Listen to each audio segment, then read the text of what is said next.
जय हिंद। ऑस्ट्रेलिया में आम चुनाव में लेबर पार्टी के नेता एंथनी एल्बनीज ने प्रधानमंत्री स्कॉट मॉरिसन को मात दी है। अब एंथनी ऑस्ट्रेलिया के नए प्रधानमंत्री हैं। सिंगल पेरेंट चाइल्ड और अपनी मां के इकलौते बेटे एंथनी को बचपन में बताया कि उनके पिता कार एक्सीडेंट में नहीं रहे, लेकिन मंत्री बनने के बाद पिता जिंदा मिले। एंथनी का जीवन आर्थिक तंगी से गुजरा। मां ने दिव्यांग पेंशन से पालन पोषण किया। महज 12 साल की उम्र में आंदोलन से जुड़ गए थे। आज इसी वीडियो में जानने वाले हैं कि एंथनी एल्बनीज फर्श से लेकर ऑस्ट्रेलिया के प्रधानमंत्री बनने तक की कहानी। तो प्लीज वीडियो में एंड तक बने रहिएगा। लेबर पार्टी के नेता एंथनी एल्बनीज को उनके अपने अल्बो नाम से बुलाते हैं। एंथनी का जन्म 2 मार्च 1963 को ऑस्ट्रेलिया के शहर कैंपरडाउन के रूढ़िवादी कैथोलिक ईसाई परिवार में हुआ था।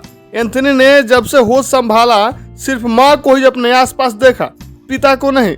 जब उन्होंने पिता के बारे में पूछा तो आयरिश ऑस्ट्रेलियाई मूल की मां ने बताया कि शादी के कुछ समय बाद ही उनके इटली मूल के पिता कार्लो अल्बनीज की कार दुर्घटना में मौत हो गई थी। तंगी में बीता बचपन, बदहाल दिनों में मां ने बताया सच। 59 वर्षीय एंथनी एल्बनीज का बचपन बेहद तंगहाली में गुजरा था। उनकी मां दिव्यांग थी, जिसके चलते उन्हें पेंशन मिलती थी। इससे एंथनी का पालन पोषण होता था। वह अपने परिवार से स्कूल जाने वाले प्रथम व्यक्ति थे।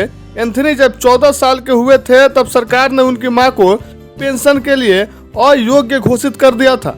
एंथनी और उनकी मां की हालत बद से बदतर होती चली गई और इन्हीं बदहाली के दिनों में एक रोज मां ने एंथनी को बताया कि उनके पिता की मौत नहीं हुई थी, बल्कि वे जिंदा। बेटे पर नाजायज का ठप्पा ना लगे इसलिए मां ने झूठ बोला था। दरअसल उनकी मां और पिता की कभी शादी ही नहीं हुई थी। मां ने एंथनी को बताया कि उनके पिता कार्लो क्रूज शिप के मैनेजर थे। साल 1962 में एक विदेश यात्रा के दौरान दोनों की मुलाकात हुई। 7 महीने तक एशिया को ब्रिटेन की यात्रा पर रहने के बाद उनकी मां वापस सिडनी आ गई। इस दौरान वो 4 महीने की प्रेग्नेंट हो चुकी थी।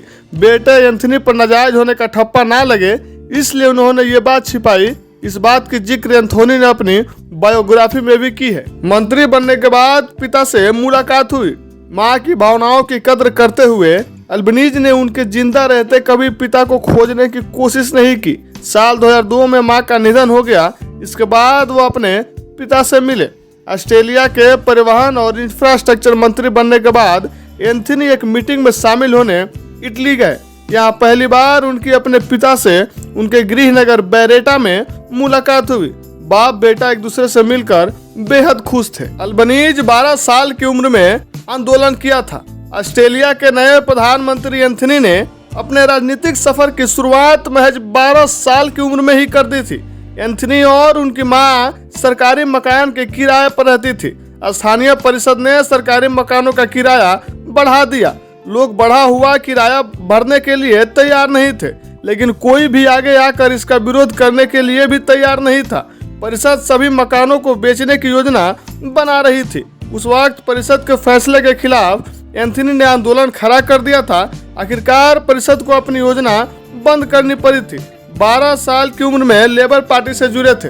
जी हाँ, महज 22 साल की उम्र में वो लेबर पार्टी से जुड़ गए थे। पिछले साल जनवरी में एंथनी की कार सिडनी के पास टकरा गई थी।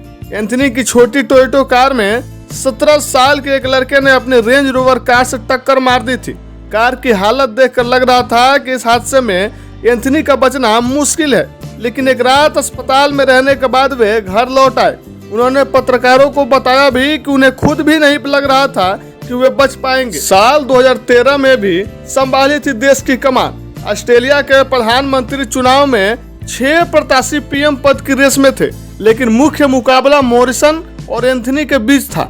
आखिरकार सबको पछाड़ कर वो प्रधानमंत्री की कुर्सी तक पहुंच गए हैं। इसी के साथ वह देश के 31वें प्रधानमंत्री होंगे। हालांकि यह पहली बार नहीं है जब एंथनी प्रधानमंत्री की शपथ लेंगे। इससे पहले साल 2013 में प्रधानमंत्री केविन रूड के नेतृत्व में कार्यवाहक पीएम के रूप में कार्यभार संभाला था। जीत के भाषण में उन्होंने अपनी मां का शुक्रिया अदा किया था। एंथनी एल्बनीज ऑस्ट्रेलिया के अलग अलग संस्कृतियों को बढ़ावा देने के पक्षधर हैं। उन्होंने जलवायु परिवर्तन पर गंभीरता से काम करने के लिए अपनी प्रतिबद्धता जाहिर की है। स्कॉट मॉरिसन ने ग्रीन हाउस गैसों के उत्सर्जन का लक्ष्य 2030 तक 28% कम करने का लक्ष्य रखा था, जिसे एंथनी ने 43% बढ़ाकर कर दिया है। बता दें कि ऑस्ट्रेलिया के हाल में ही हुए आम चुनाव में पर्यावरण परिवर्तन बड़ा मुद्दा था। जंगलों में लगी आग और बाढ़ को लेकर मॉरिसन सरकार घिरती रही थी। ऑस्ट्रेलिया के निर्वाचित प्रधानमंत्री एंथनी एल्बनीज 2 बार साल 1991 और साल 2018 में भारत यात्रा पर आ चुके हैं। भारत में ऑस्ट्रेलिया के उच्चायुक्त बैरी ओ फेरल एओ ने ट्वीट कर यह जानकारी दी। एंथनी ने साल 2018 में भारत आए संसदीय प्रतिनिधि मंडल का नेतृत्व किया था। इस दौरान उन्होंने आर्थिक रणनीतिक संबंधों को गहरा करने की प्रतिबद्धता जताई थी। अगर वीडियो अच्छा लगा हो तो लाइक कीजिए, शेयर कीजिए और चैनल को जरूर सब्सक्राइब कर दीजिएगा। बस मिलते हैं नेक्स्ट वीडियो में। जय हिंद।